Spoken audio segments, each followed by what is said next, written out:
Halo semua, selamat datang lagi. Hari ini kita bakal ngebahas satu istilah yang mungkin kedengerannya asing, tapi sebetulnya penting banget buat kita pahami dalam konteks sosial di Indonesia.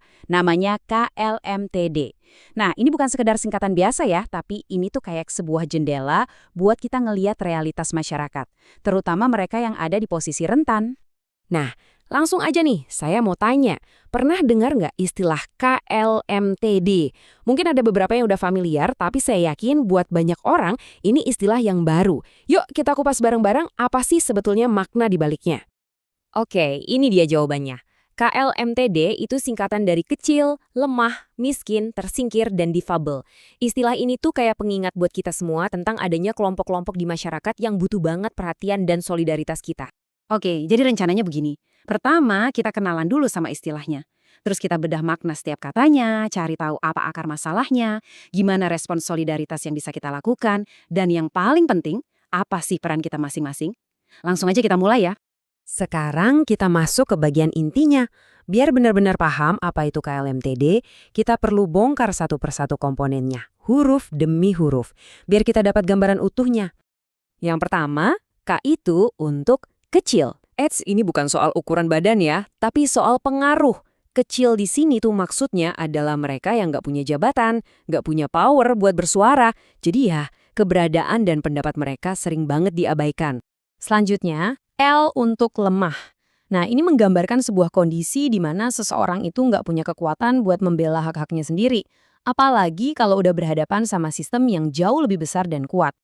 Dan contohnya, ini bener-bener ngena banget. Masih ingat nggak sih sama kasus Ibu Minah?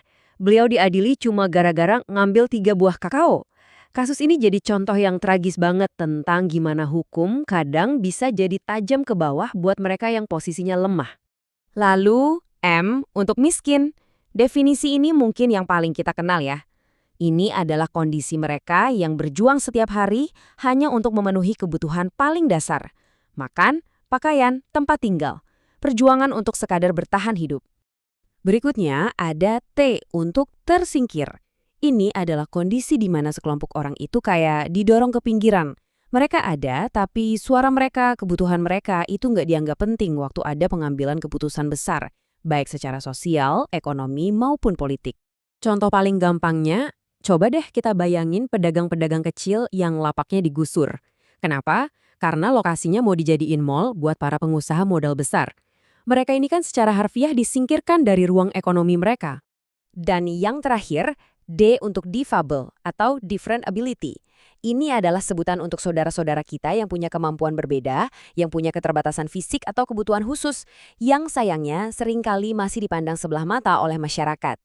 Oke, kita udah bedah satu-satu ya, KLMTD. Terus, pertanyaannya sekarang, apa sih yang nyambungin mereka semua? Apa benang merahnya? Apa sebetulnya akar masalah dari semua kondisi ini? Nah, ini dia jawabannya.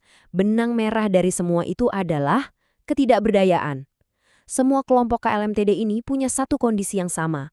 Mereka tidak berdaya. Entah karena mereka memang nggak punya daya dari awal, atau, dan ini yang lebih sering terjadi, daya mereka sengaja dihilangkan oleh sistem atau oleh pihak lain yang lebih berkuasa. Tapi kan kita nggak bisa cuma berhenti di masalahnya aja kan? Yang paling penting itu apa yang kita lakukan.